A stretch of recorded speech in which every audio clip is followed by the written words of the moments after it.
کرده باشی من یک بزارم اینجا بود. بیا یک عکس بگیر بدارم.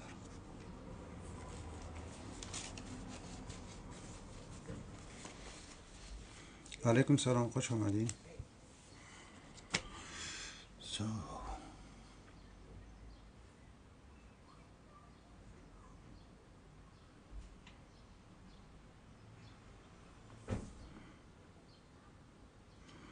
پرفکت، زمان حال کامل هست بچه.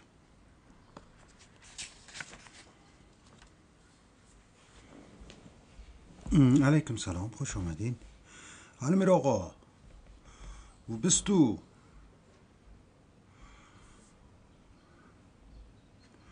دکتر صاحب خوش آمدین. علیکم سلام.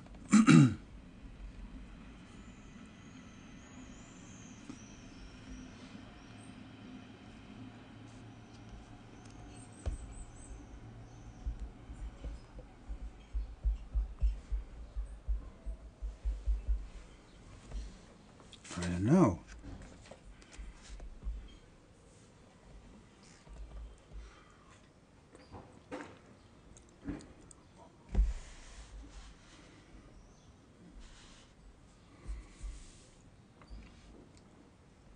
امیال آمدیم مامدیانا.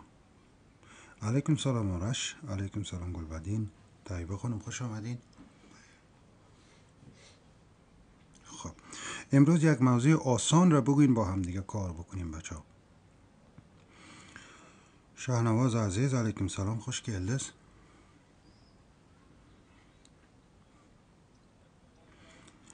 جانی هلو. نه هنوز درس نخواندیم ما دیانا، تازه شروع کردم. نه بیا 15 تا عبده است. نه عبدالرزاق خوش آمدین. نه ورق قبلی بود یک از بچه ها خواسته که درس او تمرین را نوتش گم کرده بوده، از همون خواست. نو پرابلم.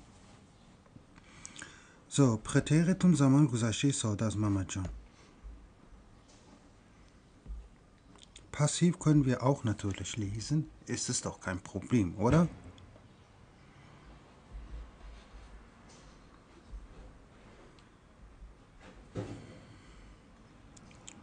زکیه خوش آمدین. علیکم سلام.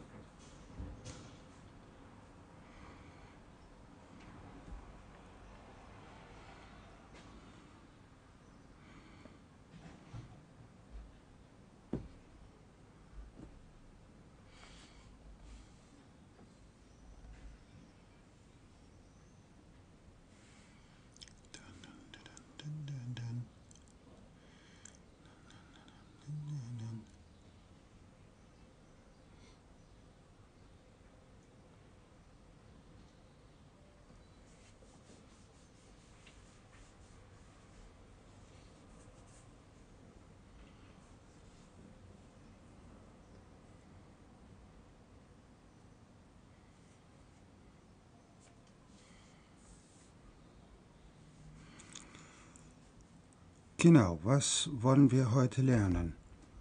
زمان جان خوش آمدین.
بله محمد جان، ما در زبان فارسی اگر در نظر بگیریم، من این زمان ها رو براتون می نویسم اینجا کوتاه برای همه‌تون دوباره یک مرور شوه.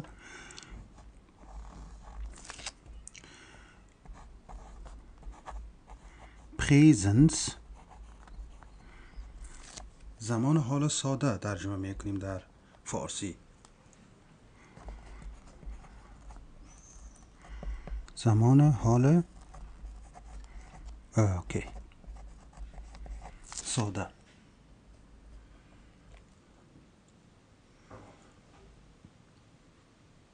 خب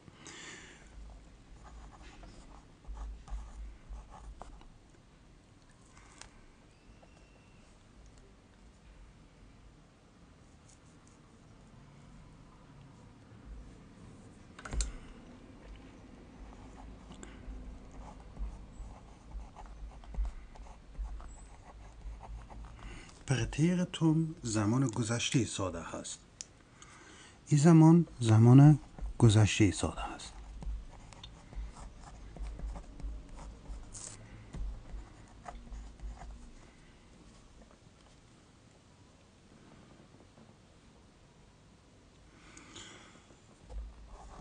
حالا اگر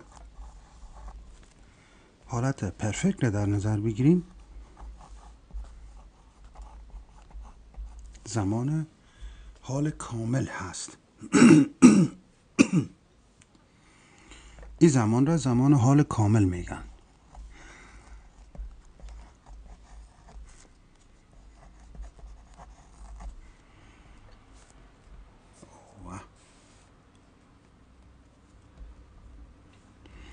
و شماره 4 اگر در نظر بگیریم، زمان دیگری هست پلوس کوام پرفکت.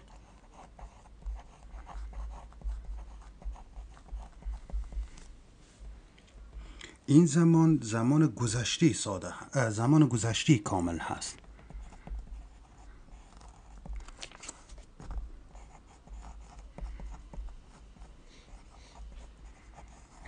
زمان گذشته کامل.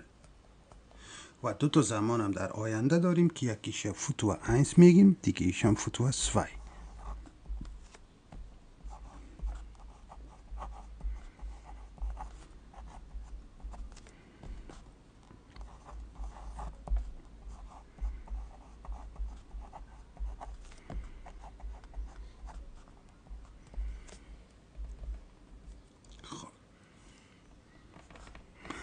این زمان آینده است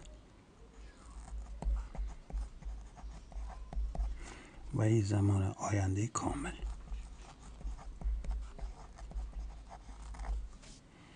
تکمیل شده هست اینا. علیکم سلام الینا، خوش آمدین.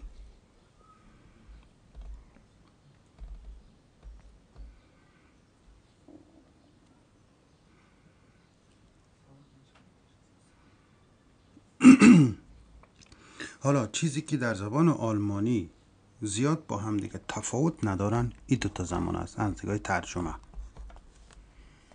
زمان پرتیرتوم زمان گذشته ساده و پرفکت که زمان حال کامل هست.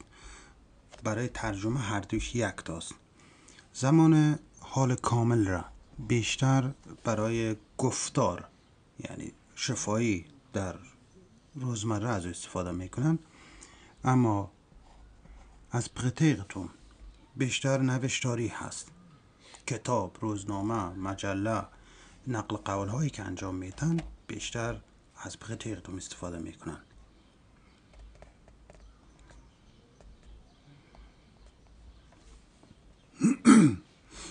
حالا میخوایم یک مثال با هم دیگه کار بکنیم.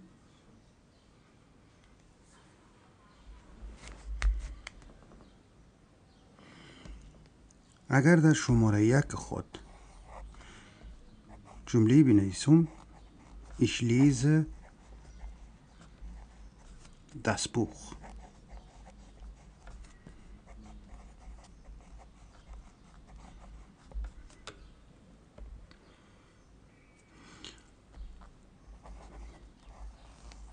شکل پرتیرتوم فعل لیزن چی هست بچه؟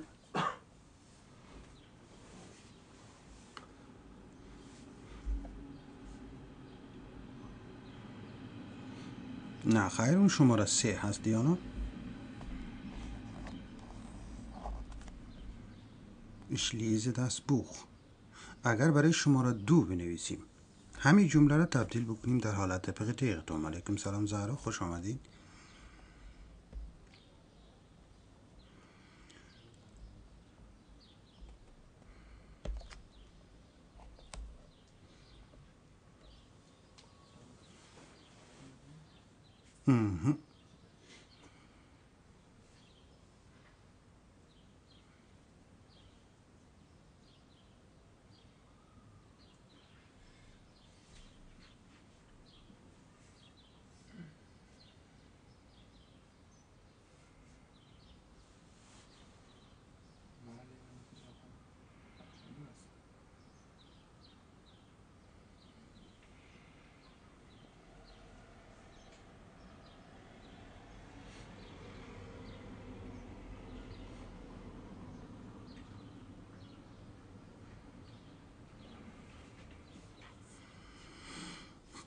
Genau, Dr. Soy.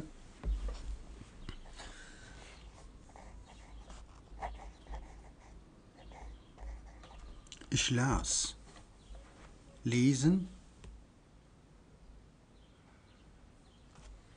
Das Buch.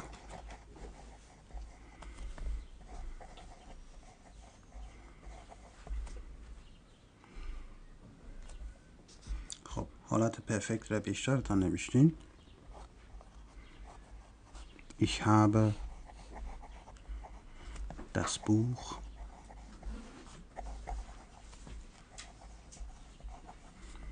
gelesen.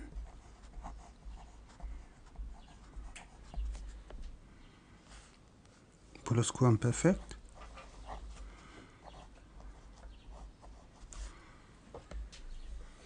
در حالت پلوسکوامپرفکت تنها چیزی که تغییر میکنه این هست. Ich hatte das Buch gelesen. Ich hatte das Buch gelesen.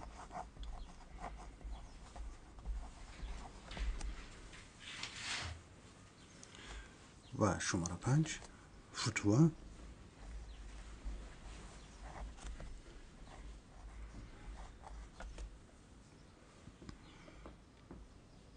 در حالت فتوه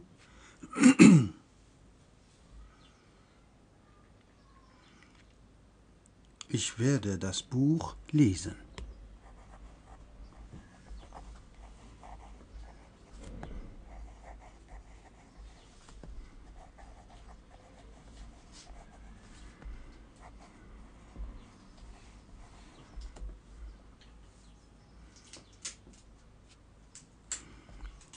و برای شماره 6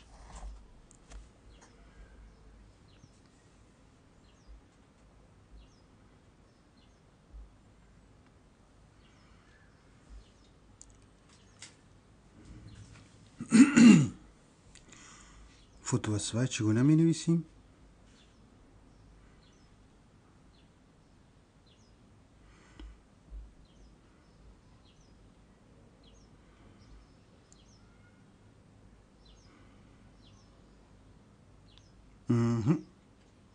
یادتان نمانده تنها یک تفاوت بسیار کوچک داره بچه.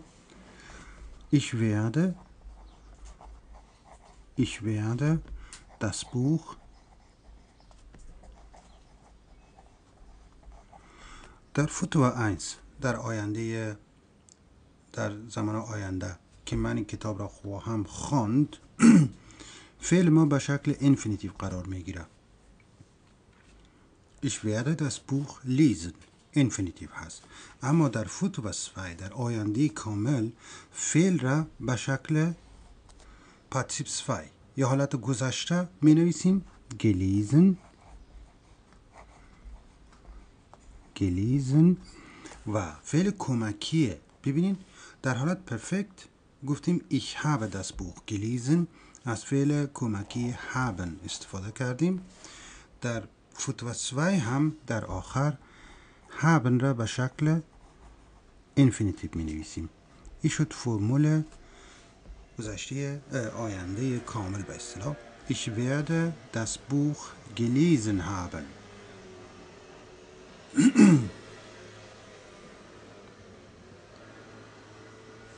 اوکی.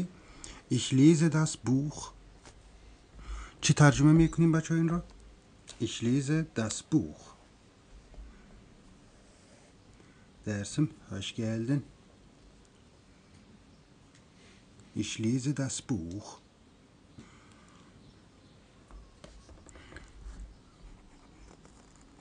من این کتاب یا آن کتاب یا کتاب را میخوانم. هر کدامش شما دوست داشته باشید. در صورتی که اگر من اشاره بکنم با دست خود کتاب به شما نشان بدم، میگم ich lese das Buch. من این کتاب را میخوانم. همیشه معنا میکنیم من این کتاب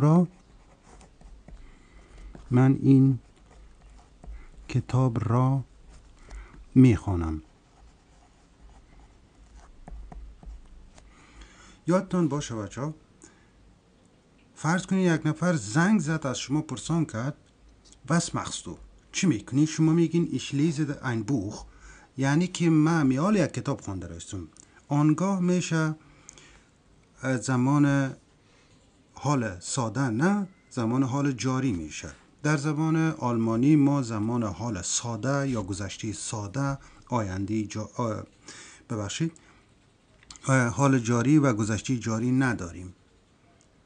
ما هر دو زمان را به همین پریزنس بیان میکنیم.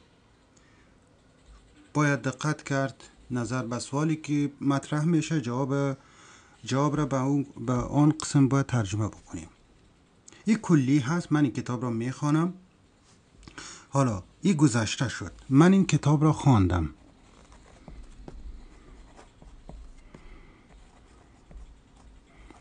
من این کتاب را خواندم.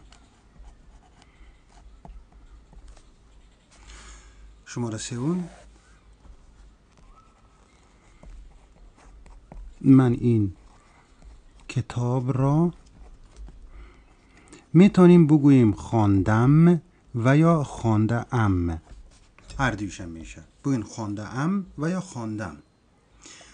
Ich hatte das Buch gelesen شد پلوسکوامپرفکت. من این کتاب را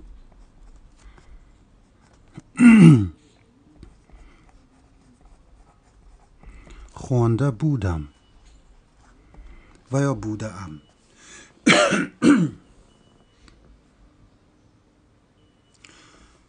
در آینده میگین این کتاب را خواهم خواند.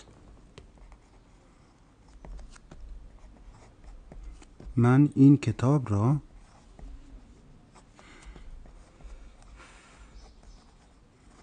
خواهم خواند.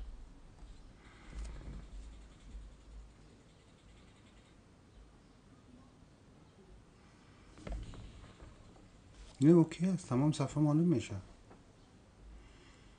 حالا شد. دنک علی، من این کتاب را خواهم خواند. و آخریش ich werde das Buch gelesen haben. Ich werde das Buch gelesen haben.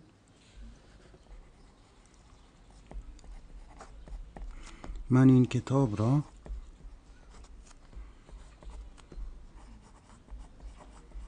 خوانده خواهم بود.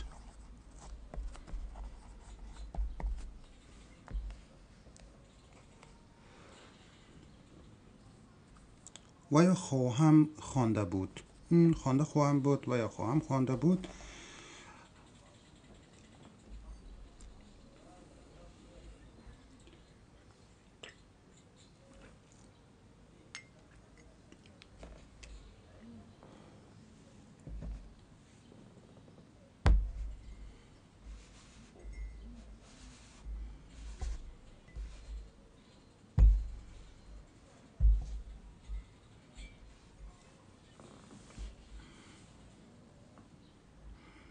امیر جون بله خانم برفی خوش آمدین. لنگنش gesehen.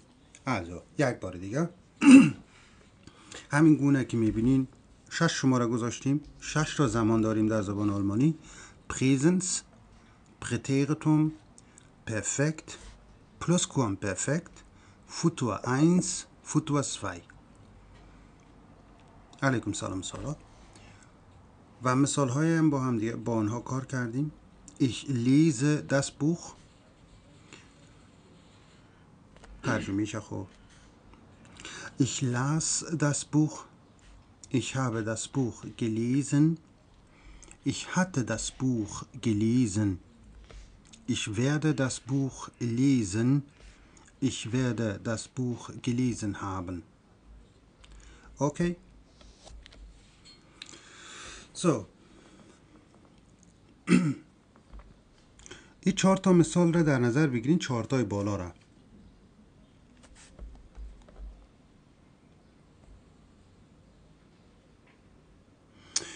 دکتر صاحب سینا، به اصطلاح اگر این را شنیده باشین که ما میگیم گذشته در آینده، یک کاری است که شما در آینده انجام داده تمامش کردین، در مورد از او حال صحبت میکنین. همیال در مورد آینده صحبت میکنین که کاری را انجام میتین و تمامش میکنین. کی؟ چه وقت؟ فقط بیان میکنین. چرا شده لس؟ گذشته یعنی حالت پرتیغتوم فعل لیزن میشه لس. Ich las. شما حالت پرتیغتوم احتمالا هنوز نخونده باشین.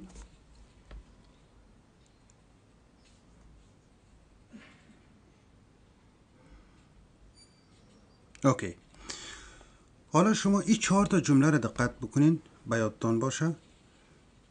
Ich lese das Buch. این مثالا را فقط برای دوستای می نویسون که در حالت پسیو. دوستای خواسته بودن که همین جملات را در حالت پسیو بنویسون. اوکی؟ کاربرد کدامش بیشتر است؟ منظورتان از کدام زمان است؟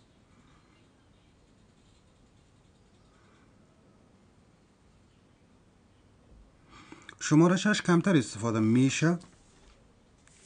این برنامه برای کسایی هست که پلان میگیرن، میشینن پلان میگیرن که تا سال فرض کنید تا سال 2008 تا سال 2028 من این کارها رو کرده خواهم بود، همچین یک چیزایی. منظور خب بستگی به نه عزیز، سوالتان کاملا اشتباه. شما وقتی بخواین همچین یک چیزی را پرسان بکنین، در زبان فارسی کدام زمان زیاد استفاده میکنین؟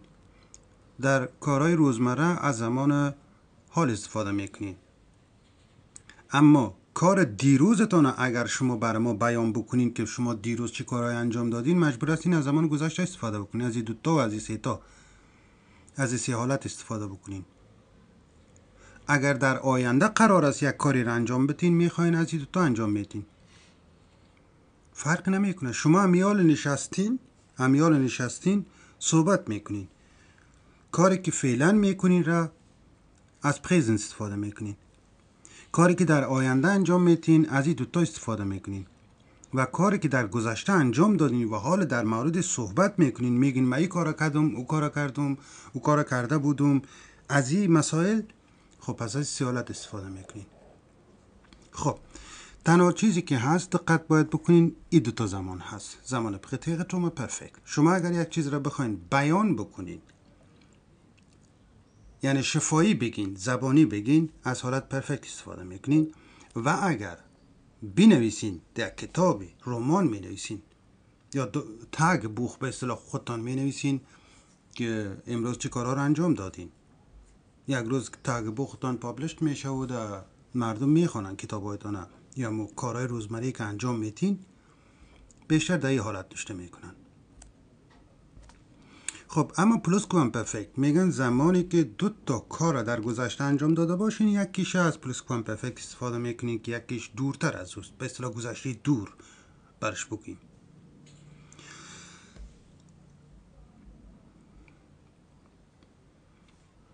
Ich habe gestern das Buch gelesen. genau. بارشان خوش آمدین. خب ببینین، ich lese das Buch. من برگر بر میدارم. دوستایی که میخواین عکس بگیرن همیاله. باز استمرار در زمان آلمانی نداریم متاسفانه خانم برفی، از این زمان استفاده نمی کنن. ولی استمرار را در زمان حال ساده استفاده می کنن با استفاده از کلمات مثل gerade مثلا ich unterrichte gerade Deutsch zum Beispiel امیاله ورد چه معنی؟ اینجا کمکی از فعل کمکی از کار میکنیم با هم دیگه بچه ها، چیز نکنین. no problem. من برگر بردارم، سوالتون از یادتان نروه. اوکی.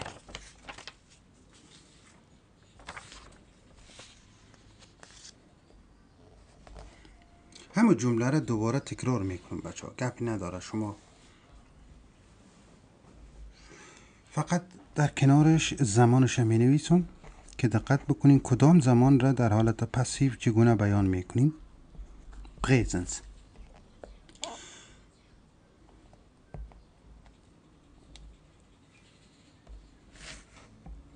Also, ich lese das Buch.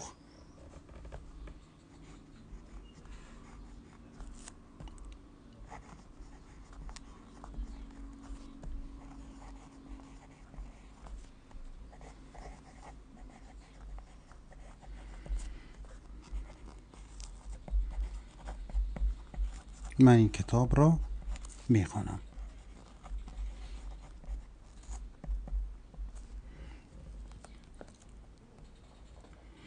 خب بر از این میگیم اکتیو زتس.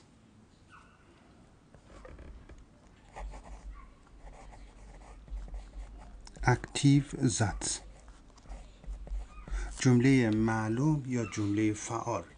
معلوم مجهول داریم، درست است؟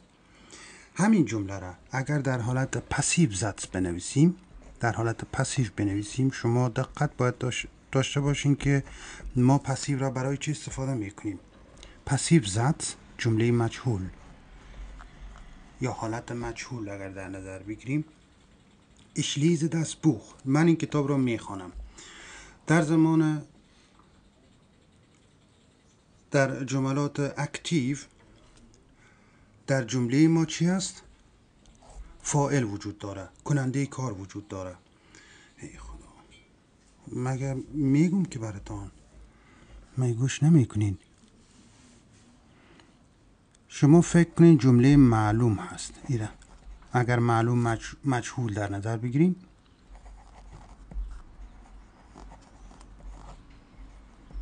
جمله مجهول. زو کتاب راهش مونده اما جا بوده برش. genau. تفاوتی دوتا را دقت بکنین بچه ها. اکتیو زد. در جمله اکتیو ما فاعل داریم.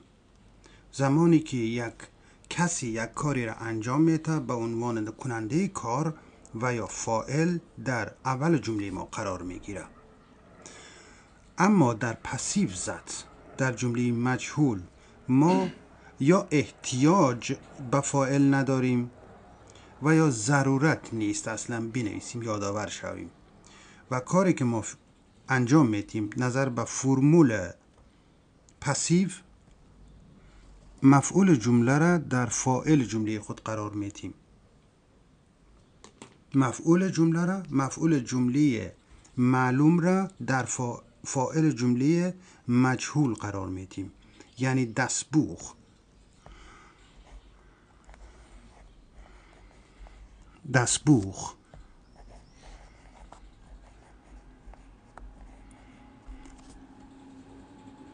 اوکی. احتیاج به یک فعل کمکی داریم. فعل کمکی werden. فعل کمکی werden پلس پارتیسیپ 2 برش میگن. پارتیسیپ 2 فرمول جمله ماست به اصطلاح. das Buch. Also ich werde, du wärst, sie es wert. خب das Buch هم به اصطلاح مفرد هست، میشه wert.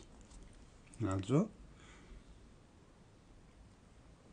das Buch wird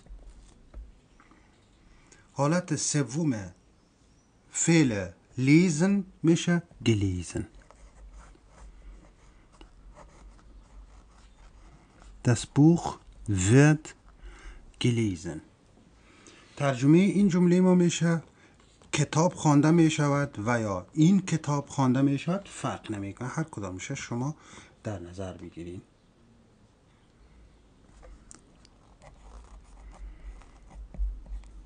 کتاب خوانده می شود، ترجمه می کنیم. اگر بخوایم بگوییم که توسط یک شخصی فون، فقط همین جمله بالایی را اگر بخوایم به حالت پسیو بیان بکنیم میگیم das Buch wird برای بیان ich از چه حالت استفاده میکنیم؟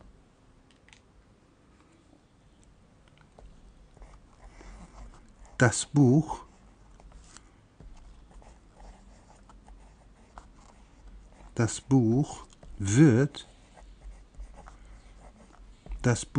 wird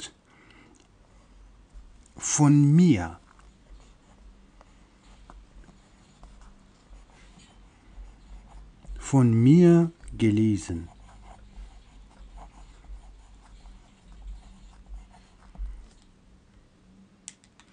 به معنایی که این کتاب توسط من خوانده می شود.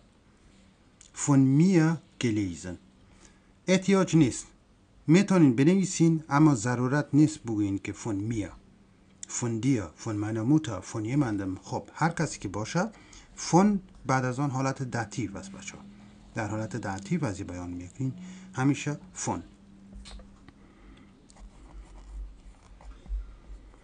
کتاب توسط من خوانده می شود.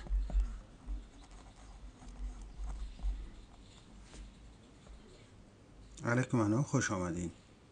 von dir توسط تو، dir باز dir نیست دیگه، دیانا dir با ای باید بنویسین، d i r بجای m d بنویسین.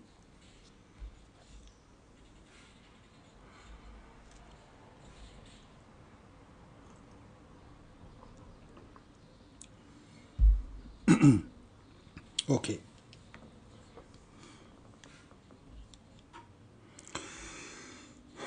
کجاست فاعل عزیز؟ رهگذر جان، سوالاتون زیاد است، لطفاً دقت بکنین وقتی تشریح میتون. اگر جواب نتون باز ناراحت نشوین، چون نام خدا فقط پرسان میکنین. در درس گوش میکنین یا نمیکنین من نمیدانم، ولی فقط میخواین بپرسین. اوکی بپرسین.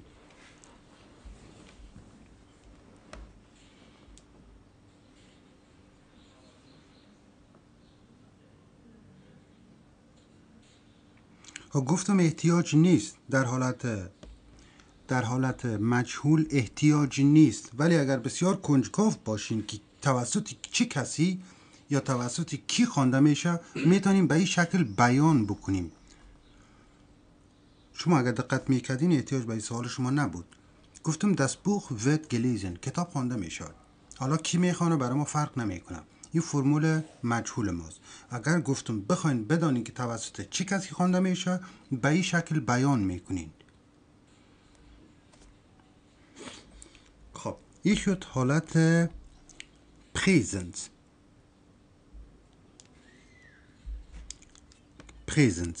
اگر در حالت پرتیرتم همین جمله خود را بیان بکنیم،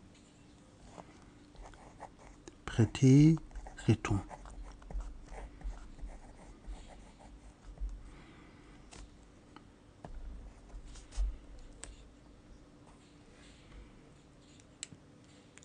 خب در حالت پرتیرتم شما میتونین اول، نه خیر الیاس جان نشده، این حالت werden حالت گذشته به شکل wurden بیان میکنیم. بدون نقطه است بچه های. خب بدون املاوت است.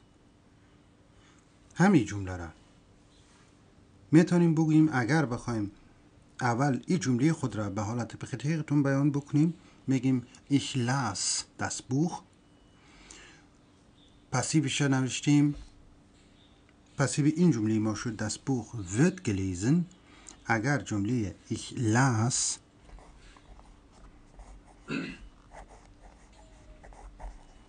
las das Buch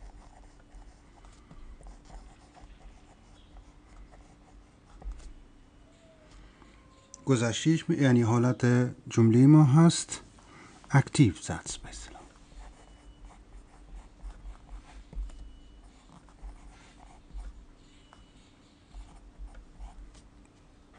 همین جمله را به الیاس جان نخیر نشده اکتیو زدس. همین جمله را اگر در پسیو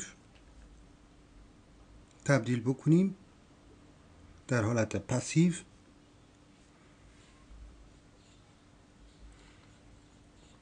باز هم مفعول جمله را در فاعل جمله قرار میدیم. میگیم das Buch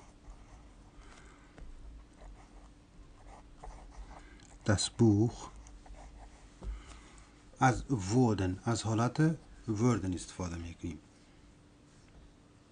das Buch wurde همین فرمول هست. das Buch wurde gelesen.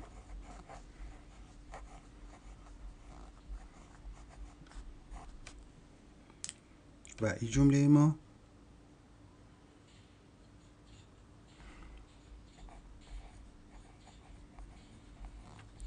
خب الیاس جان این جمله رو ترجمه بکنین. پس یقه که محکم هستین میخواین این جمله رو به اون شکل ترجمه بکنین. این جمله رو ترجمه بکنین. حالا ای خدا بیاین بنده خدا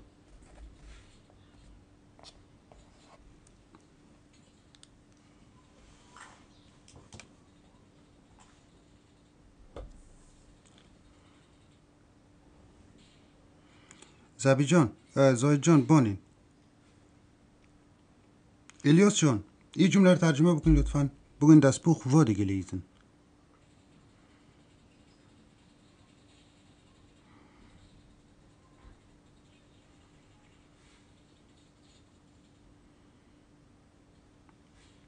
یعنی شما که فقط سوال پرسان میکنین. So ich las das Buch. من این کتاب را خواندم.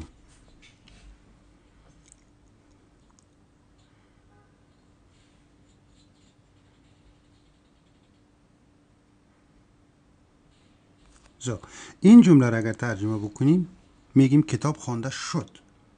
کتاب خوانده شد. آله شد. این جمله است الیاس جان که شما میخواستیم بدانین das Buch wurde gelesen به این معنا کتاب خوانده شد.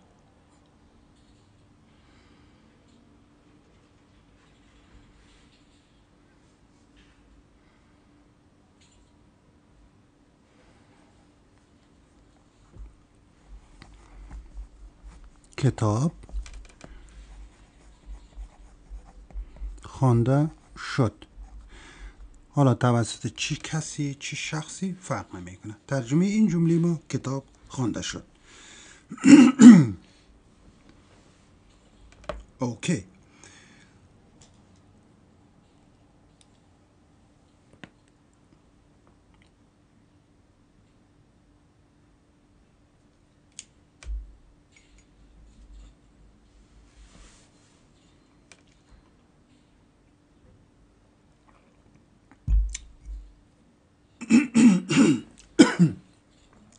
باشه.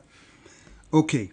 اینه اردوش یک تا نیست. چرا دقت نمیکنیم به این بالا؟ یکیش با او هست یکیش با ای هست.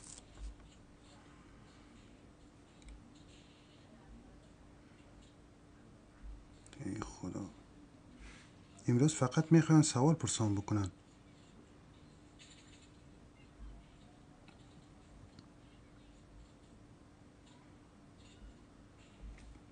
پیدا نشد مریم.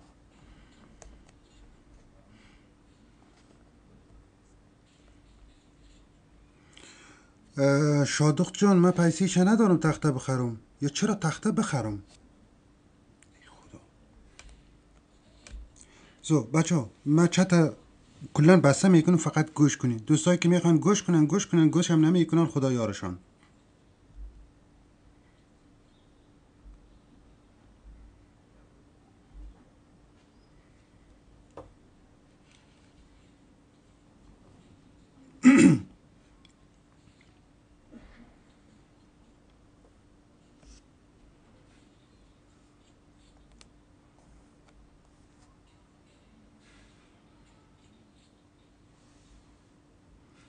زاید جان، شما خارج از چیز نکنید، زیاد چت نکنین. ریپلی نتین در اشکال شما زاید.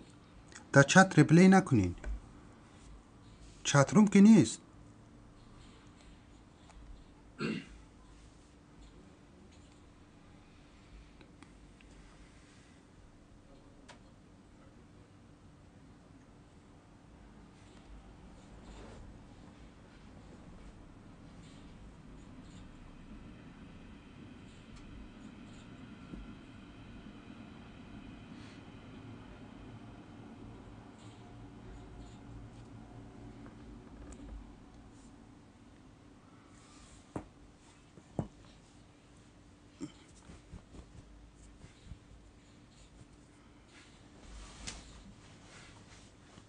آفرین.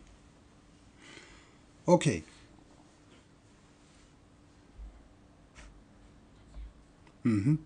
خب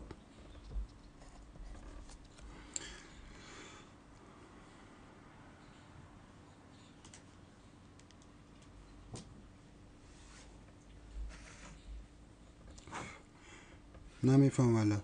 میترسم دمی لایف قذار نشون باز.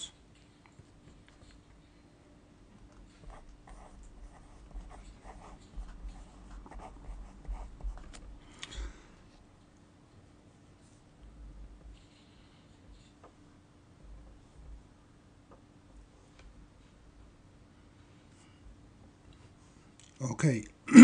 also حالت پرفکت خود را پیش میبریم، گپی ندارد.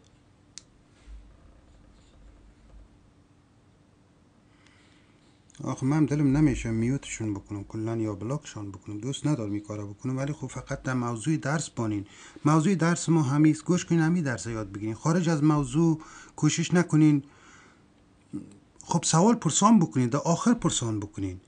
من نمیتونم موضوع درس اعلام بکنم 100 نفر به اصطلاح همین درس میخواین یاد بگیرن و شما یک موضوع دیگر میخواید براتون گفته شود. این کارتون خوب نیست. اوکی. حالا ما جمله اکتیو یا جمله معلوم خود را بیادر وقتی شما خوب باشین در درس گوش کنین، خب مدیر چی کار بکنه؟ مدیر چی ضرورت است؟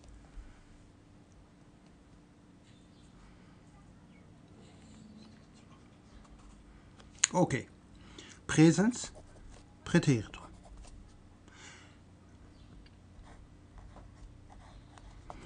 همین جمله را در حالت پرفکت می نویسیم. Ich habe das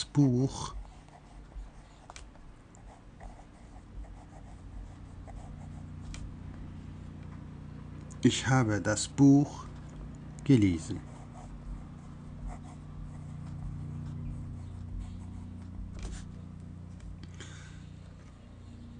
و این جمله اکتیو زدس است، جمله معلوم است.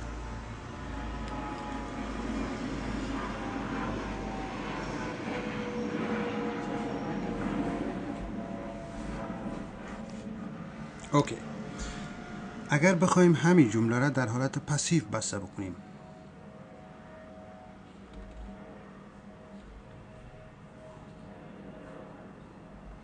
نه من میخوایم که شما بنویسید، نه من. به خاطر از او میخوایم شما تمرین بکنید، نه من. ای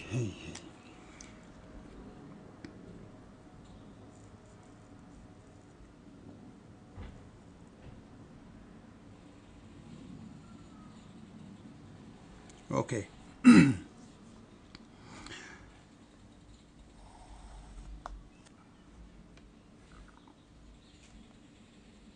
اگر در حالت پرفکت همین جمله را به پسیو تبدیل بکنیم، به حالت مجهول بنویسیم،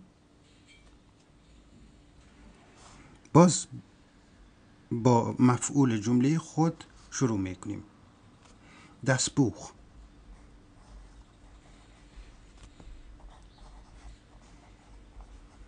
Das Buch.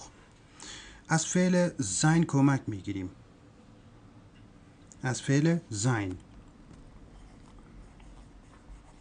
درست است اینجا در او حالت گفتیم ich habe das Buch gelesen، اما در حالت مجهولش از فعل sein کمک میگیریم. میگیم das Buch ist. Das Buch ist gelesen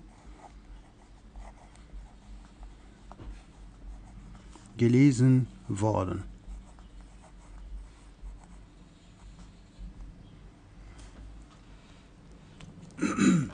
Das Buch ist gelesen worden.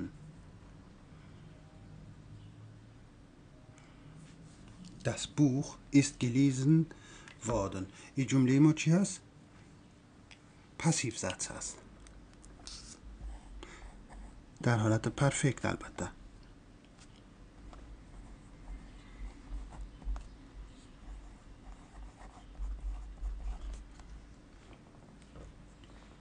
Das Buch ist gelesen worden.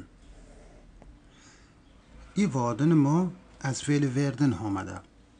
فقط همینقدر بدانین که چرا geworden نشده مثل gelesen، چرا این geworden نشده؟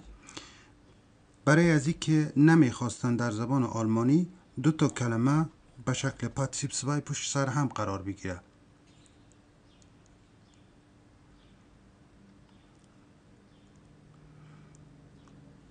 Das Buch ist gelesen worden. در اصل باید ای هم geworden می شده، برای از این که آسانتر بیان شوه، آسانتر گفته شوه جملات ما، ای را به این شکل قرار دادن. Das Buch ist gelesen worden. در حالت پسیو در حالت پرفکت، پسیو در حالت پräteritum das Buch wurde gelesen و در حالت پرزنس das Buch wird gelesen. also فعل werden در حالت پرزنس، فعل worden، فعل wurden در حالت پräteritum و sein plus worden در حالت پرفکت هست. بسیار. یعنی شما نظر به فاعل جمله تان فعل زین را صرف میکنین، فعل دوم ما هر فعلی که باشه به شکل پاتسیب سوای قرار میگیره و در آخر فعل واردن در آخر قرار میگیره.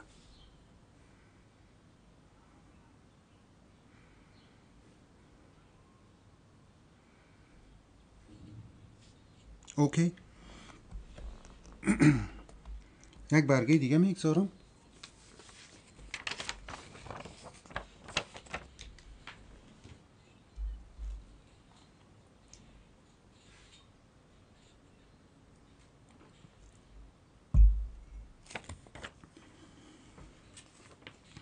کامبیزجان پräteritum زمان گذشته ساده هست. زمان حال ساده، زمان گذشته ساده، زمان حال کامل. این را برمیدارم، جمله را ادامه میتیم با گذشته کامل، با زمان گذشته کامل.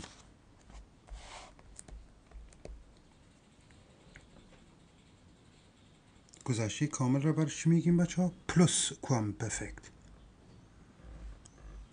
ترجمهش ما درست میگیم. این جمله رو ترجمهش بنویسیم. یادم برفتک. زو ترجمه جمله بالا را که میدانین ich habe das Buch gelesen. من کتاب را خواندم. زو من این کتاب را خواندم و یا خوانده‌ام.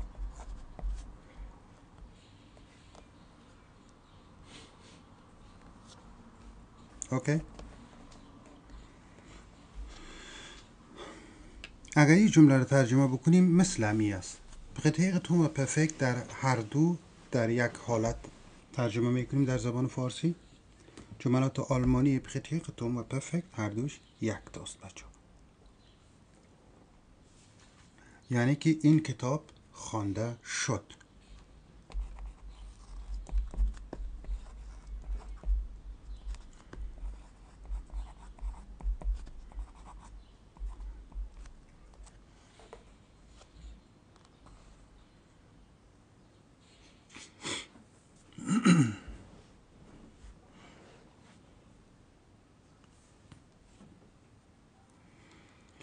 اوکی.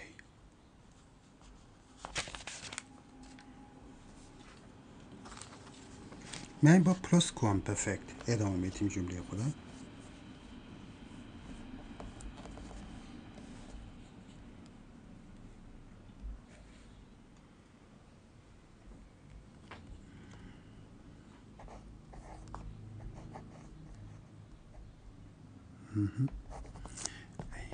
خیلی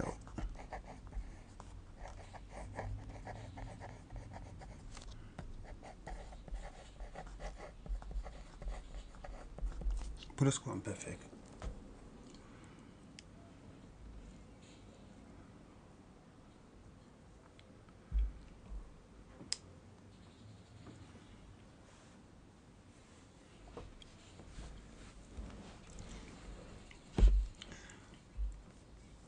Ich hatte, also ich lese das Buch. جمله ما در حالت پریزنس است. در حالت پلس کوام پرفکت میشد ich hatte das Buch gelesen.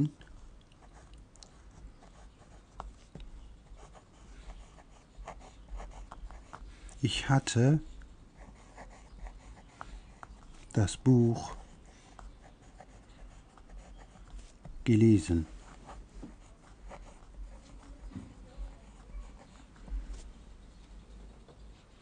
من این کتاب را خوانده بودم.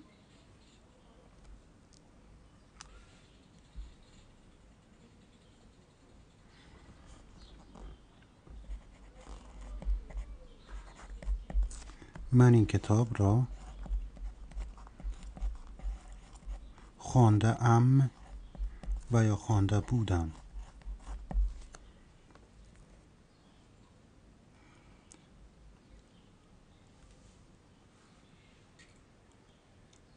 جی نیست بچه ها، ای کیو هست. کیو پلس کوام. کو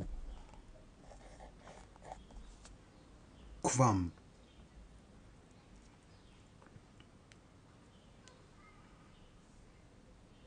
also این جمله ما هست به اصطلاح پسیو. پسیو نیست، اکتیو است. Ich hatte das Buch gelesen. این جمله را اگر بخوایم در حالت پسیو بیان بکنیم so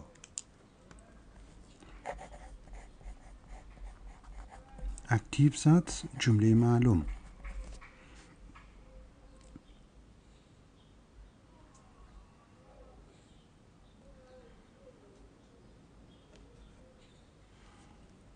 در حالت پسیو چیکار میکنیم؟ باز از دستبوخ شروع میکنیم جمله خدا. دستبوخ. دستبوخ چی میشه؟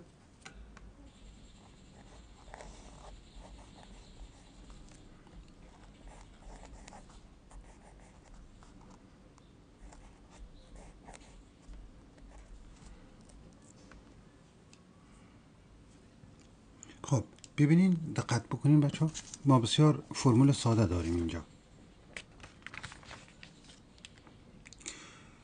در حالت پرفکت ما از فعل کمکی sein با worden استفاده کردیم. در حالت پلوس کوامپرفکت از حالت گذشته sein استفاده میکنیم. از waren plus worden. Also, das Buch war gelesen worden. Das Buch war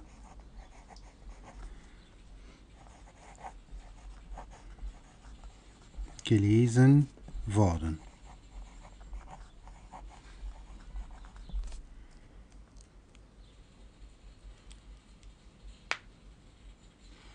Genau, Diana, so sollte sein.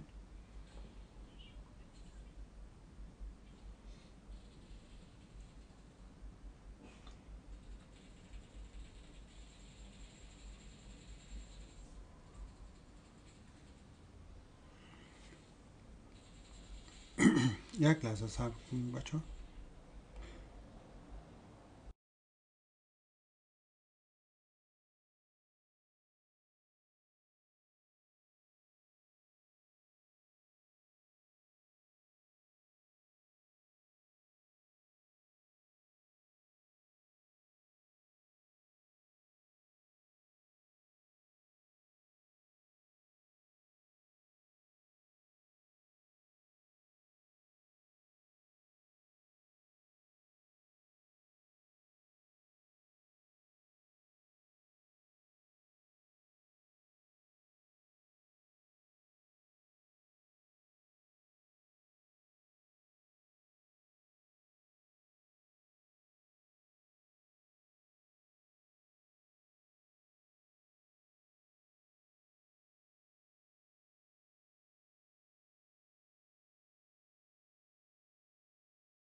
من آمدم.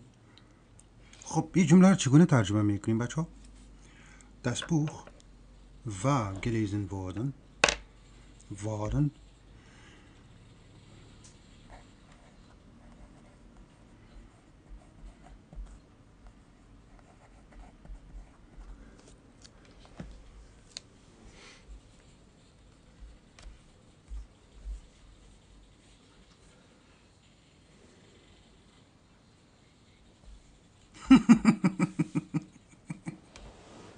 ولی یک نفر نوشته کردم میگم بچه‌ای که در پیش دست پابجی میزنه صدای پابجی رو کمتر بکنه.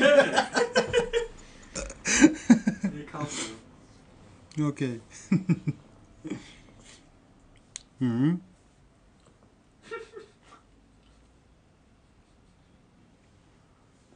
خوانده شده بود. genau. کتاب خوانده شده بود یا این کتاب خوانده شده بود.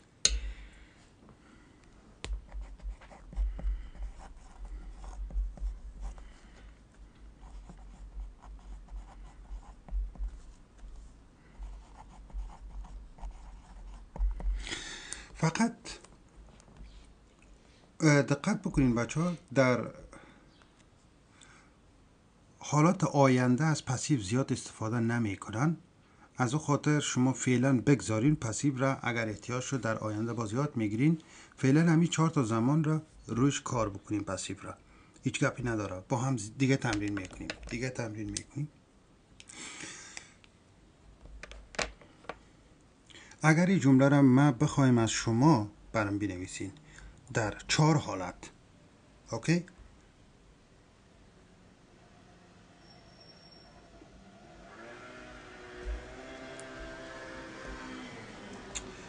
لطیف جان، در حالت مجهول میگن احتیاج به فاعل نداریم و یا فاعل آنقدر نقش مهمی را بازی نمیکنه. فرض کنین شما یک جای کار میکنین، صاحب کارتان میگه این کارا باید انجام شوه. مهم نیست کدام کارگرش انجام میده، مهمی است که همون کار انجام شوه. از او خاطر میگه این کتاب خوانده شود. مثلا فرض کنین اگر در حالت چی بگوییم، در حالت present برای شما بگوید که این کتاب خوانده شود، امری بگوید. نمیگه که حالا مثلا توی کتاب را بخوان، میگه این کتاب خوانده شود، امری هست. پسیو امری. مهم نیست که کتاب میخونه یا همچنین کاری که باید انجام شود، کدام کارگرش این کار انجام میده، مهمی است که او کار انجام شود. از او خاطر در حالت پسیو استفاده میکنن که زیاد فاعل نقش اصلی را نداره، نقش اصلی را مفعول بازی میکنه که در فاعل جمله خود قرار میدیم.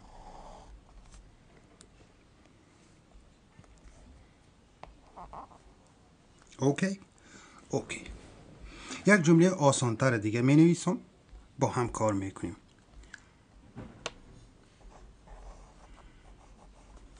Du fährst das Auto. Du fährst das Auto.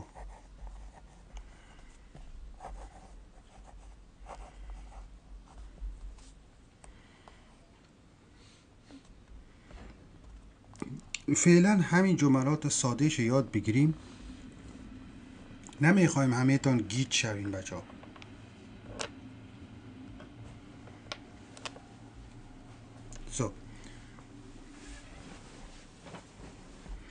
تو این موتر را میرانی.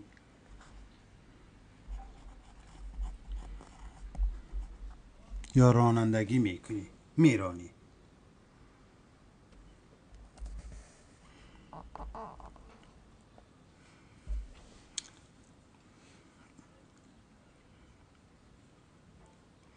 حالا این جمله ما جمله چی هست؟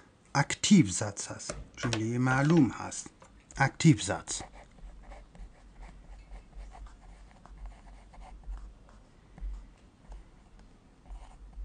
اکتیو زاتس. تو این موتر را رانندگی میکنی یا میرانی، فرق نمیکنه. راننده موتر میرانه.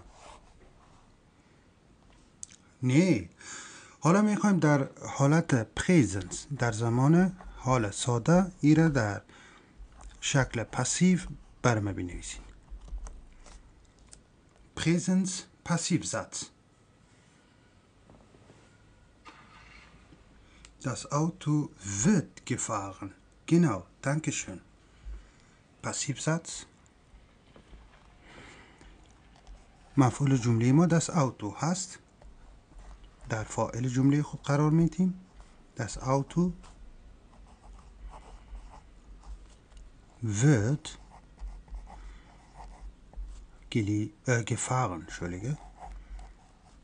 Gefahren.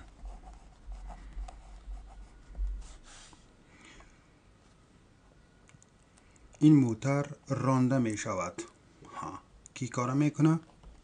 No problem. در حالت پرتیرتوم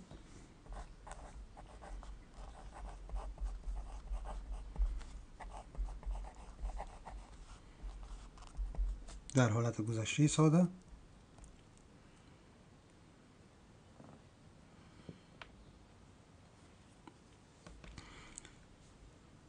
das Auto همین جمله ماست. همین جمله ماست. به جای wird یعنی از فعل werden اینجا استفاده کردیم. این فعل ما فعل کمکی است. کمک میکنه جمله خود را چه بکنیم؟ به شکل پسیو بیان بکنیم. پلوس پارتیسیپ 2 میگن. پارتیسیپ 2. Genau. Das Auto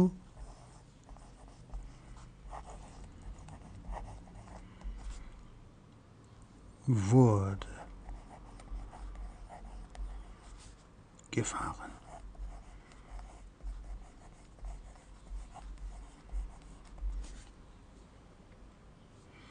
اینجا همین فعل کمکی وردن را در حالت پریتیرتون قرار دادیم، مثل تمام فعل ها.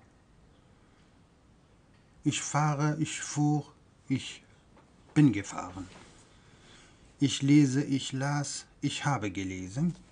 Ich werde, ich wurde. حالت wurden. Plus Partizip 2. Partizip 2. Das Auto würde gefahren. آمدیم به perfekt. در حالت perfekt گفتم از فعل sein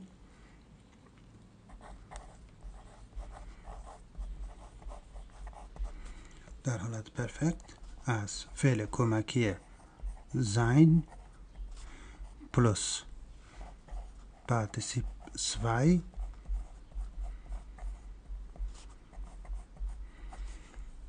plus worden استفاده میکنیم. به این شکل. Genau, das Auto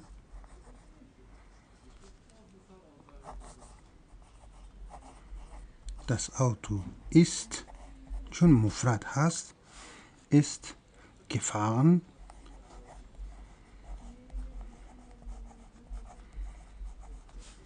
worden.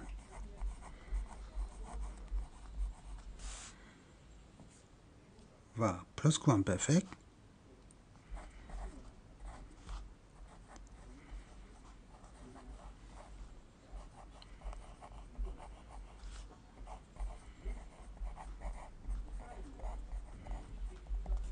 Plusquamperfekt از حالت گذشته زین استفاده میکنیم. فعل زین هست، درست است، اما چون Plusquamperfekt است از حالت پریتیرتون پرفکت استفاده میکنیم.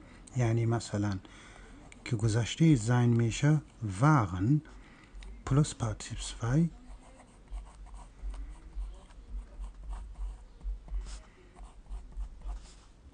plus worden.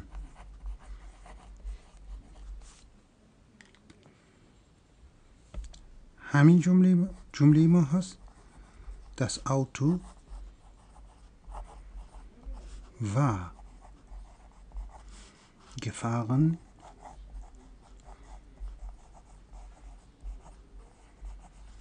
worden.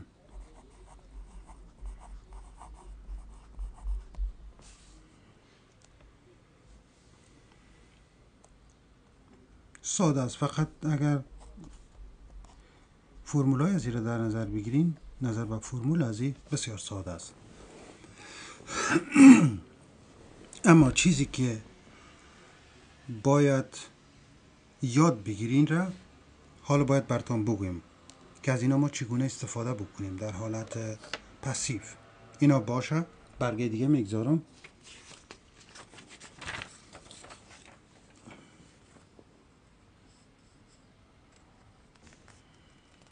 فعل کمکی است چی جان؟ قاسم جان، فعل کمکی است، هیچ چی را ثابت نمیکنه در اینجا، فقط کمک میکنه جمله خود را در حالت پلوسکوامپرفکت بیان بکنیم و در حالت پسیو.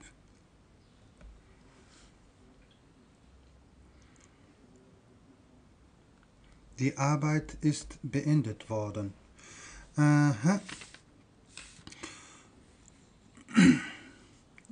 Vielleicht geendet anstatt beendet wäre vielleicht geendet weitflower، چون معمولا فعل beenden بیشتر در جملات اکتیو استفاده میکنیم تا پسیو، ولی افعالی هم هست که ما از آنها نمیتوانیم چی بکنیم؟ در حالت پسیو استفاده بکنیم. حالا اونا رو باز میخوانیم. اوکی، این رو برمیدارم، یک برگه دیگه میگذارم. فقط این رو بدانیم که وقتی من میگم مثلا فعل زین را کمک یا همون فعل وردن. فعل وردن را ما به شکل کمکی اگر استفاده بکنیم، فعل وردن چی هست؟ یک فعل کمکی هست. پس اینجا ما همین سه تا فعل کمکی sein، haben و werden، فعل کمکی که هست، این دو تا فعل sein و werden کمک میکنه جملات خود را در حالت پسیو بیان بکنیم و سه تایش میتونیم جملات خود را در حالت پرفکت و پرتیرتوم بیان بکنیم. فعل werden را صرفش باید یاد بگیریم. دوستایی که فعل werden را صرفش نمیدانن فقط گوش بکنین. ich werde میتونه فعل werden به شکل فعل اصلی هم بیان شود. شما فقط صرفش یاد بگیرین، زمانی که بخواین از او به شکل کمکی استفاده بکنین بتونیم راحت از او کار بگیریم. ich werde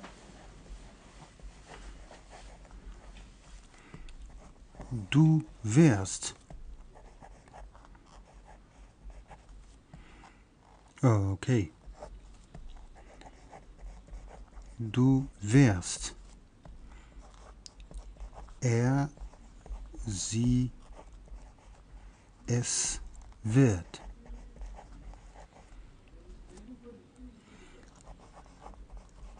Wir werden.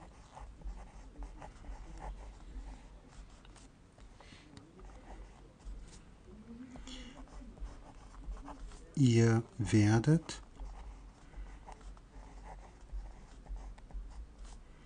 Und sie werden.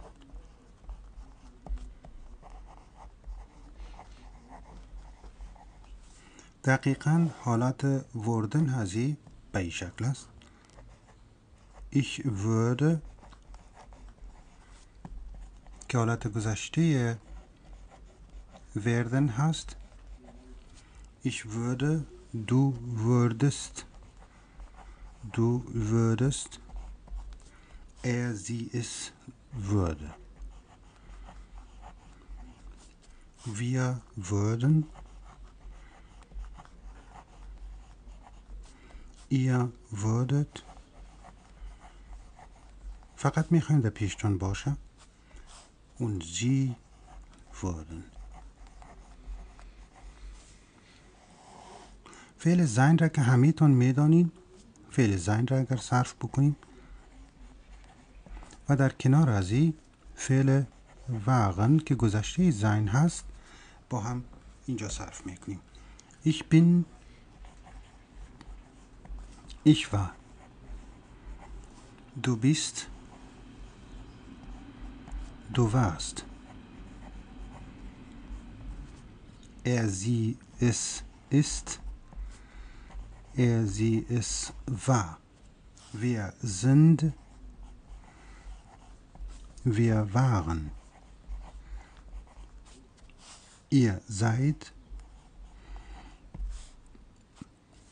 ihr wart.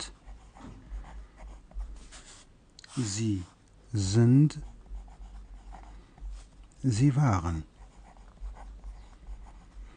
فقط اینا رو به این شکل یاد بگیرین که اینا فقط فعلای کمکی هستن. ترجمه‌اش چی نکنین. خب کلمه‌ای که دیگه که براتون بیشتر من یادآور می‌شدم پاتیسیپ 2 میگفتم. دوستایی که این کلمه را نمیدونن معنیش چی هست میگم براتون. پاتیسیپ 2 را میدونین معنیش چی هست بچه‌ها؟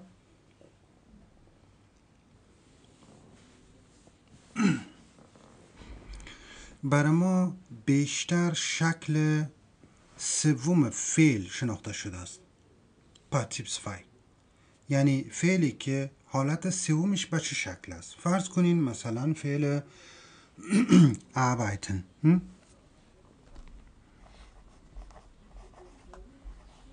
فعل arbeiten را در نظر بگیریم.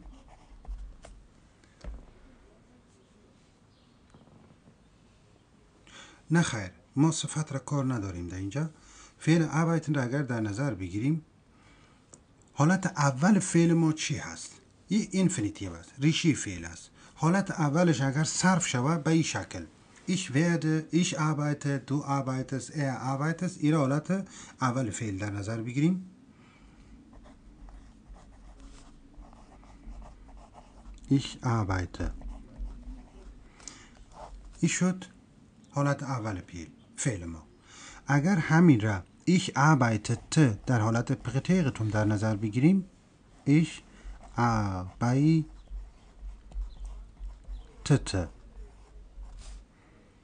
درست است؟ و در حالت سوم فعل ما پارتیسیپ 2 همین فعل arbeiten میشه gearbeitet. به این شکل حالت اول، حالت دوم فعل و حالت سوم فعل را اگر در نظر بگیریم، پارتیسیپ 2 به این معنا، حالت gearbeitet یعنی پارتیسیپ 2. فرمولی که برای شما گفته میشه، فرض کنید شما در حالت پریزنت، در حالت پریزنت پاسیو یا پاسیو Satz im Präsens.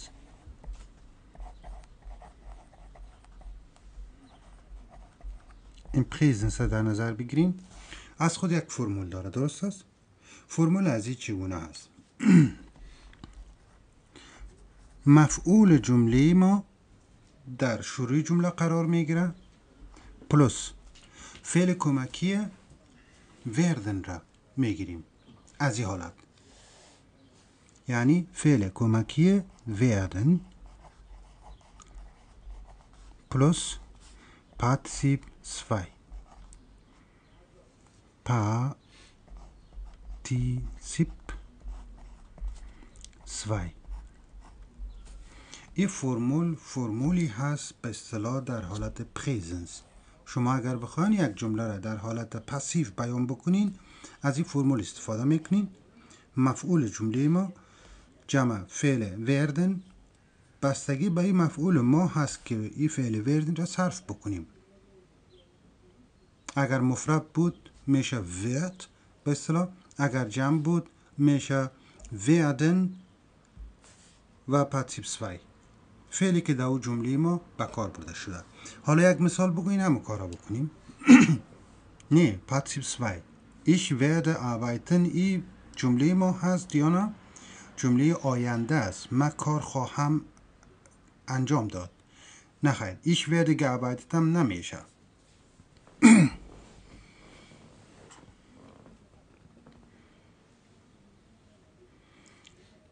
حالا یک جمله دیگه می نویسم، گپی نداره.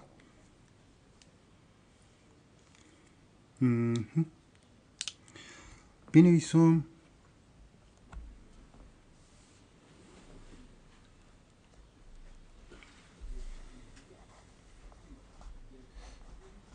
آسان‌تر.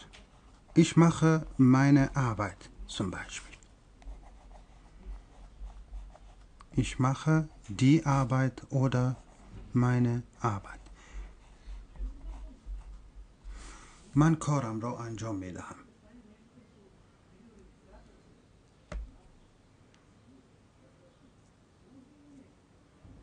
اوکی؟ Ich mache meine Arbeit.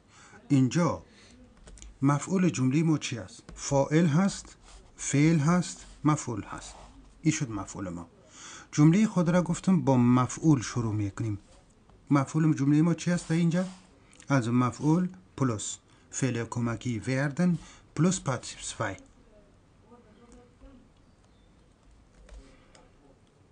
اگر همین جمله را ما در حالت پاسیو بیان بکنیم، در حالت پریزنس، meine Arbeit، meine Arbeit،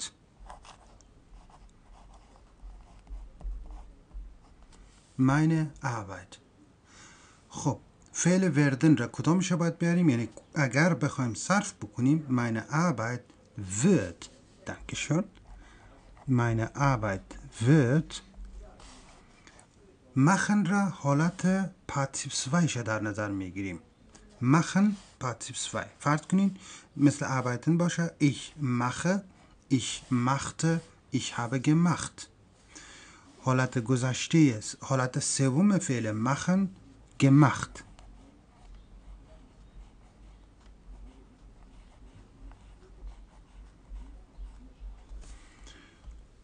به چه معنا؟ کارم انجام می شود. یا در یک نفر میگیم hey, dein Arbeit wird gemacht. کارت انجام میشه. ما نمیدانیم کار ما را کی انجام میده. فرض کنید شما در سفارت رفتین یک جایی، یک نفر میشناسین، نفر اصلی را میشناسه، باز برای شما میگه برو قصیش نکو، کارت انجام میشه. جمله را به این شکل بیان میکنم: Deine Arbeit wird gemacht. کارت انجام میشه. Meine Arbeit wird gemacht. کارم انجام میشه. Ich mache mir keine Sorgen. من نگران نیستم. به این شکل. اوکی؟ همین فرمول، خود همین فرمول هست. اگر در حالت پرتیغتوم جمله را در نظر بگیریم، به جای وردن از حالت وردن استفاده میکنیم. Meine Arbeit wurde gemacht. کارم انجام شد. Meine Arbeit wurde gemacht. کارم انجام شد. دقت کردین؟ و یا اگر به حالت پرفکت بیان شود با فعل کمکی sein، در حالت پرفکت چگونه بود فرمولش؟ همین مفعول جمله ما از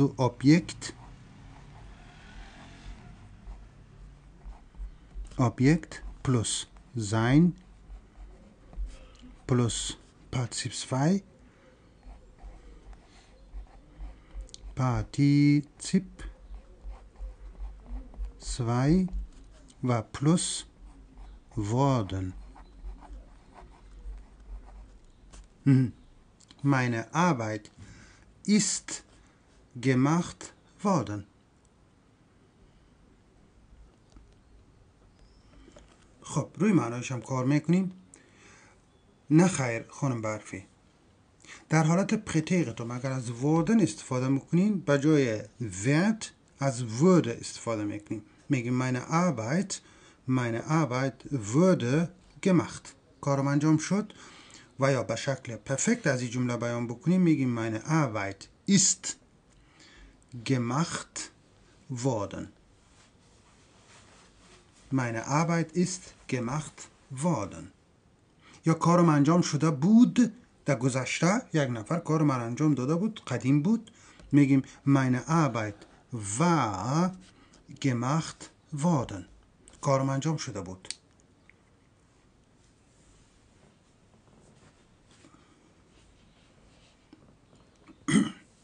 Meine Arbeit wird gemacht. کارم انجام میشه. Meine Arbeit wird verkauft. فکر کنید شما یک نقاش هستین. نقاش، کارایتان در سر کارایتان اعتماد دارین، به یک نفر میگین meine Arbeit wird verkauft. کارم فروخته میشه. یعنی شما یک کاری که انجام میدین میگین ساده فروخته میشه. کارم انجام میشه. اوکی؟ So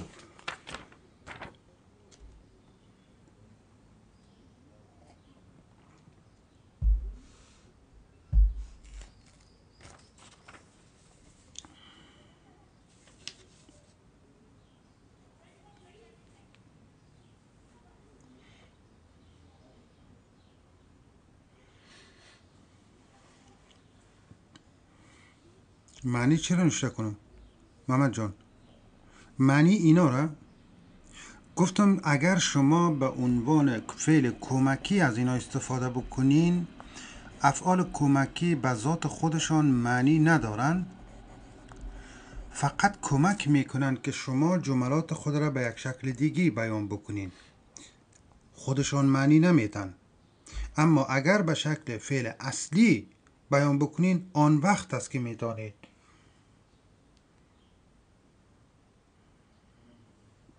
آن وقت است که شما بسیار ساده میتونین این را به شکل فعل اصلی استفاده بکنین، بگین که ich bin، من هستم.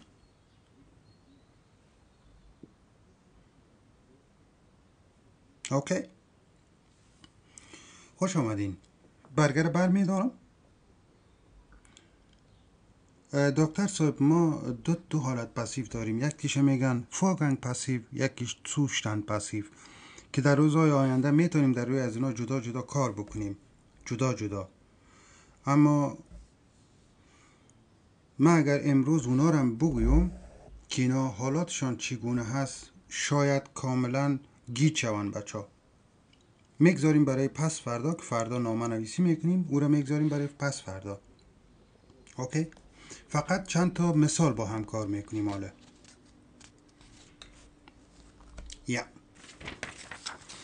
دوستا خوش آمدین. و دوستایی که امروز به جمع ما پیوستن، من ویدیوها را دوباره در یوتیوب میندازم، میتونن یوتیوب مرا سابسکرایب بکنن. و دوستایی که دیر آمدن میتونن از اونجا چه بکنن. با فعل وردن شما بسیار مشکل دارین، کم پروبلم. فعل وردن ما در سه حالت از او استفاده میکنیم. احتمال داره دوستای دیگری هم با این مشکل داشته باشن. به شکل فعل اصلی اگر از فعل وردن استفاده بکنیم به معنی شدن و یا گردیدن معنا میده.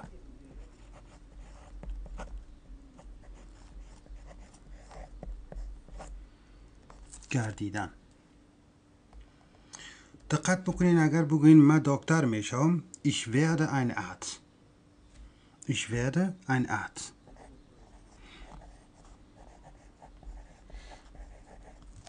werde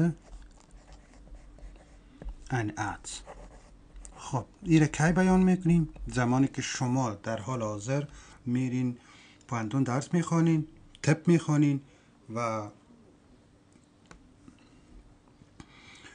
در آینده میشین و میگین که من دکتر میشم. Ich werde ein Arzt. من یک دکتر میشم. زمان حال است. این جمله ما زمان حال است. من یک دکتر میشوم. اما بتسوک در آینده است. همیشه دکترش ماند. من یک دکتر میشم. خانومی حامله است میگه ich werde eine Mutter. من مادر میشم. پدری هم در کنار از اوست میگه ich werde ein Vater. من یک پدر میشم.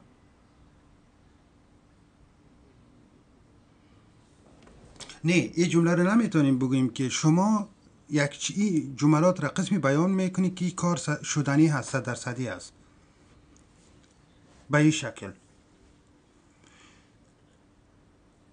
این حالت جمله فعل اصلی است. به اینجا فعل وردین را به این شکل به شکل فعل اصلی بیان میکنید که معنی شدن و یا گردیدن را بده. اما در دو حالت دیگه ما فعل را به شکل فعل کمکی استفاده میکنیم. فعل کمکی werden اگر به شکل فعل کمکی باشه مثل Hilfsverb بگوییم به شکل Hilfsverb. خب اینجا فعل کمکی به ما کمک میکنه جملات خود را در حالت فتوه بیان بکنیم، در زمان فتوه بیان بکنیم. فرض کنم فعل وردن را به کمک فعل وردن میگم morgen werde ich wohin zum Beispiel nach Paris fahren. خب اینجا فعل وردن فعل کمکی هست، بر ما کمک میکنه و جمله خود را به شکل فتوه 1 بیان بکنیم. فتوه 1. فرمول فتوه 1 چی است؟ ما فاعل و یا از قید ما استفاده میکنیم. میتونستیم جمله را بگوییم که ich werde morgen nach Paris fahren. این چی نیست؟ اینجا قید است، فردا قید زمان هست، اما ich فاعل ماست. میتونیم این را به فارسی چی بکنیم؟ با ich بیان بکنم. بگویم ich werde morgen، یعنی اگر بخوایم فرمول جمله خود را بنویسم میگم subjekt یعنی فاعل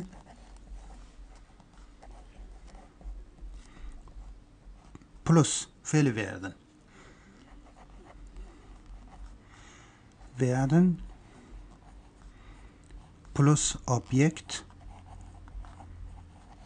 اگر قرار باشه کاری انجام شود آبیکت پلس ورب یعنی مین ورب یا هاوپت ورب.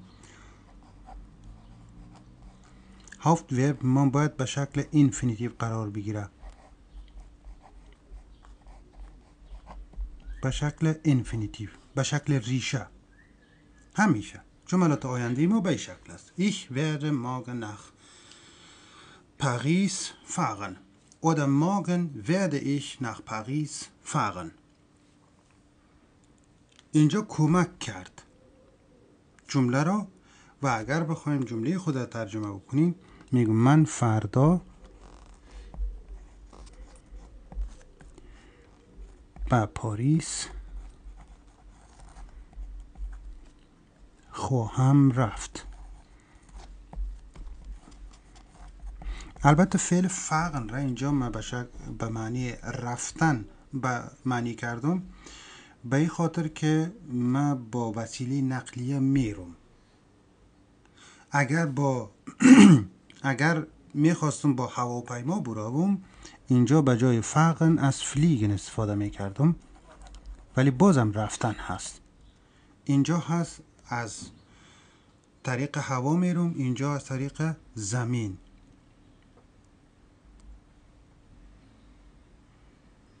اوکی. Also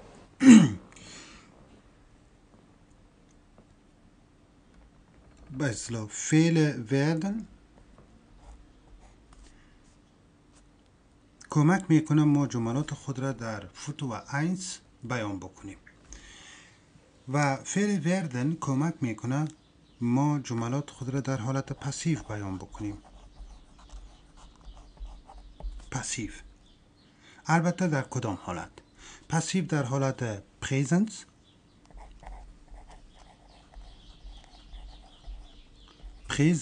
و پرتریتوم.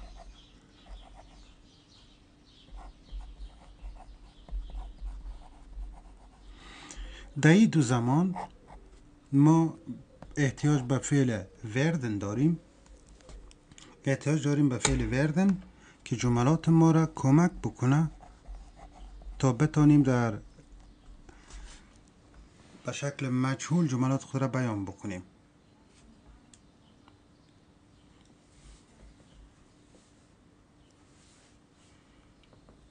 فقط فعل اصلی است. البته این جمله را ما بسیار راحت میتونستیم بگوییم که به جایی که بگوییم که werde fahren میتونستیم بگوییم که ich fahre morgen nach Paris. هر دویش عین معناست، هیچ گپی نداره. اما اینجا تصمیم قاطع تر هست به چه شکل است، یا فقط میخواین جمله شکل فتوره یعنی آینده را بخواین بیان بکنن به این شکل میتونیم بیان بکنیم.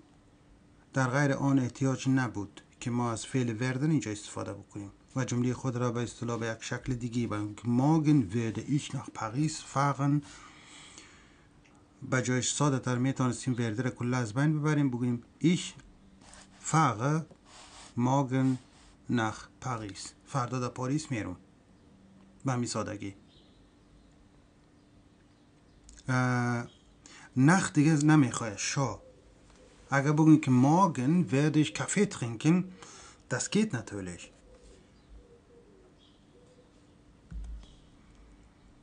اوکی. حالا این دوتا را به چه شکل میتونیم پیشتر براتون گفتم که در حالت پریزنس از فعل werden کمک میگیریم.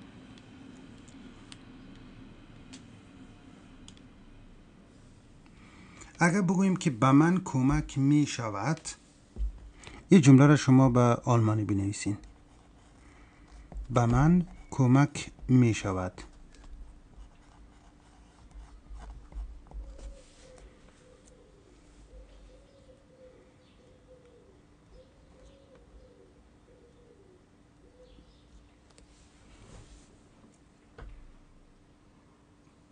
also به من کمک می شود.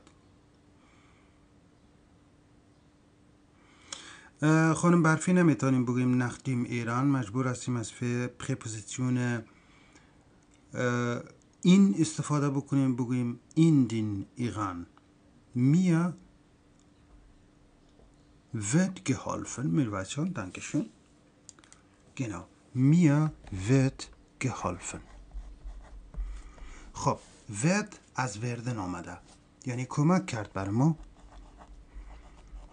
جمله خود را به شکل پسیو بیان بکنیم. Mir wird geholfen.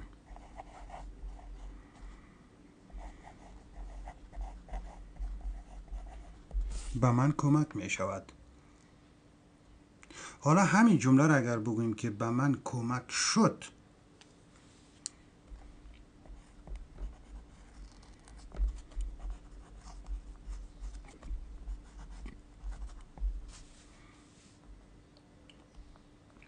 به من کمک شد.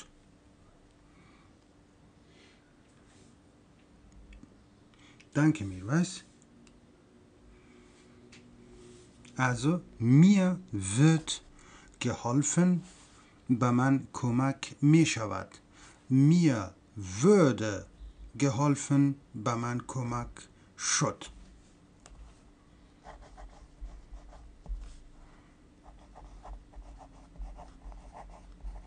Mir wurde geholfen.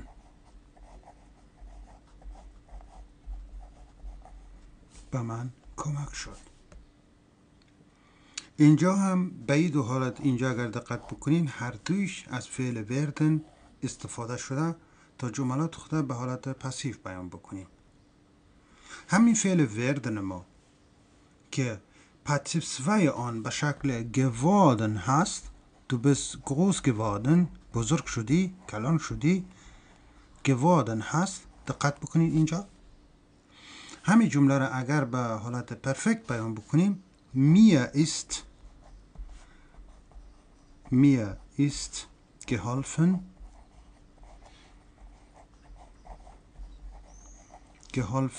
worden. دقیقا همین معناست، به من کمک شد. فقط تفاوتش این است که اینجا ما از فعل sein استفاده کردیم، کمک گرفتیم، فعل sein، و همچنان فعل geworden گیش از بین رفت به شکل worden قرار گرفت، چون که نمیخواستن دوتا فعل پشت سر هم به شکل پاتیو سوی قرار بگیره، یعنی geholfen geworden نخواستن بنویسن و حالت پرتیرتم mir war geholfen worden. Geholfen worden.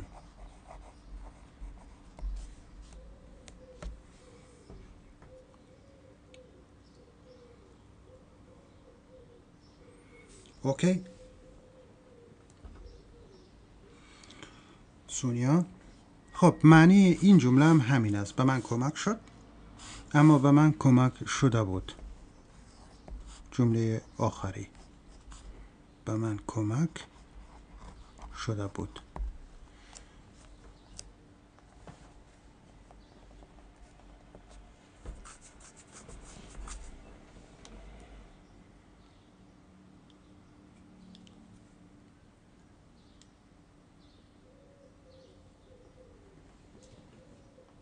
آخماس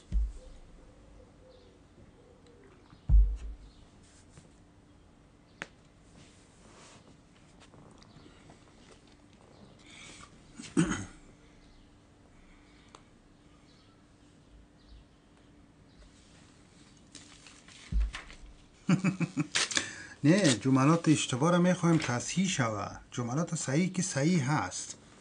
حالا من نمیتونم تمام چیا را بخوانم، چتا را بخوانم. یعنی اگر بخوایم چت بخوانم دیگه درس بیخیال شدیم بشینیم فقط چت بخوانم. به خاطر از اگر جمله را اشتباه بنویسین از اون خاطر میگم که تصحیح بکنین.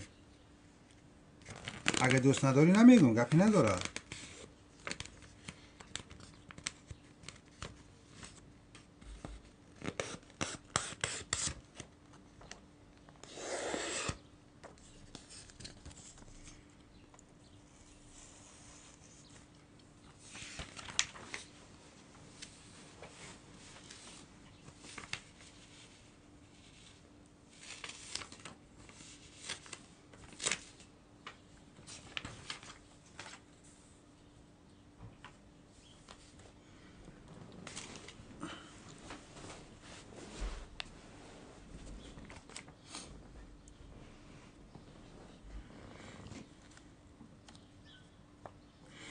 خب بنان همون جمله‌ای که شما گفتین به شکل ماضی نقلی، شما به اصطلاح از نقل قول استفاده بکنین، میگین که فلانی به من گفت، به من کمک شده است، یا به این شکل er sagte mir würde geholfen. همیقه میگن که ما بتانیم او جمله رو با او شکل دیگه ترجمهش بکنیم. ولی ما هنوز پاتسیو 1 را نخواندیم، کانیونکتیو 1 به اصطلاح، که یکم پیچیده تر است. از خاطر میگذاریم برای یک وقت دیگه که بچه ها زبانشون خوبتر شه او را بخوانیم. mir würde geschrieben. genau. بیاین بازم بگیرین، گپی نداره.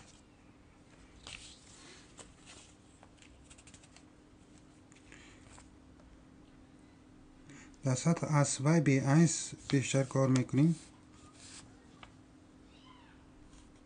عکس که در گالری میمونه، میدانم من یک وقتا خودم هم بیشتر چیزا رو در شبکه‌های اجتماعی گاهی وقتا یک چیز ببینم خوشم بیاد، یک اسکرین شات میگیرم، همونطور میمونه، دیگه روش باز نمیکنم.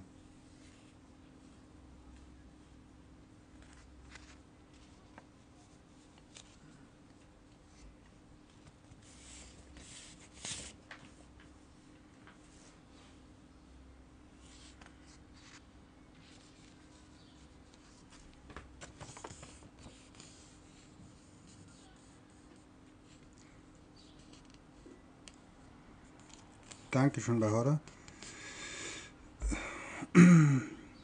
بچه ها متاسفانه در چت تلگرام یا در اینجا در خود اینجا نمیتونیم لینک بگذاریم، چی نمیتونه قبول بکنه.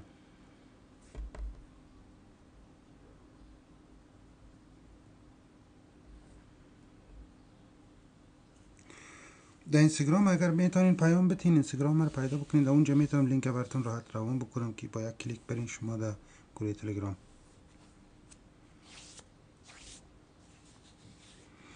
دقیقاً خانم نظری و همین شکل است. بیشتری ها گوش نمیکنن، در چت روم جور کردن، در اینجا با هم دیگه چت میکنن. آرش جان ببین.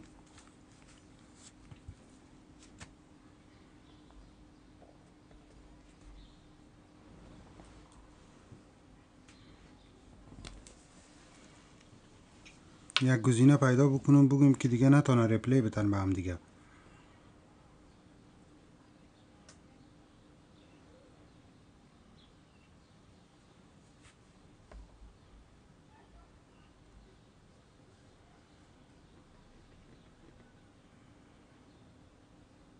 نه امیر جان نمیشه.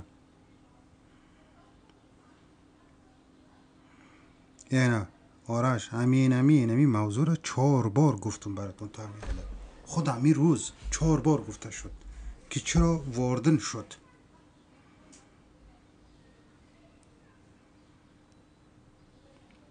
من ریپلی دوست ندارم.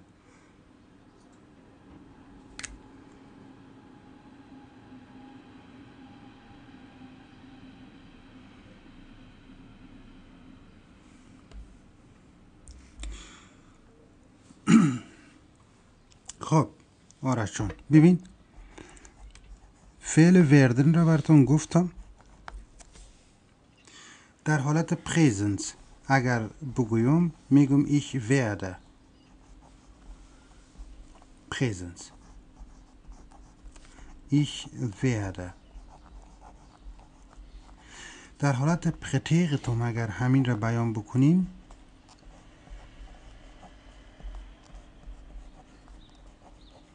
پرتیغتم میشه ich würde. در حالت پرفکت یا پلوس کوام پرفکت اگر مسئله رو در نظر بگیریم میشه ich bin geworden.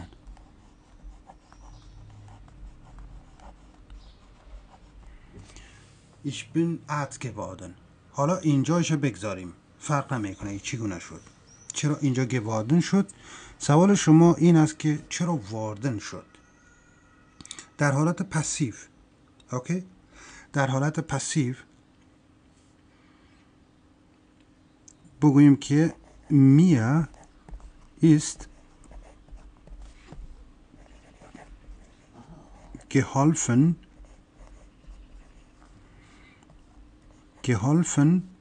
worden. از این نقطه صرف نظر کردن در حالت پسیو یعنی geholfen geworden نمیگویند.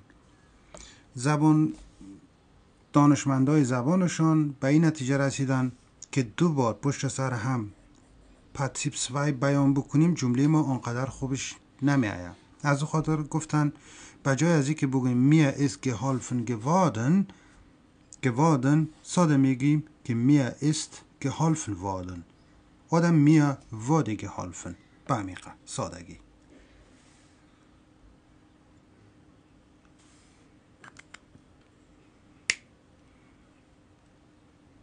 در صورتی که خودش از فعل werden werde würde ist geworden هست، یعنی شکل اول، دوم و سوم فعل است. اینجا دیگه از این قسمت صرف نظر کردن. اوکی من پس شما رو به خداوند بزرگ میسپارم. امروز خود را به همینجا به اتمام میرسانیم تا فردا انشالله.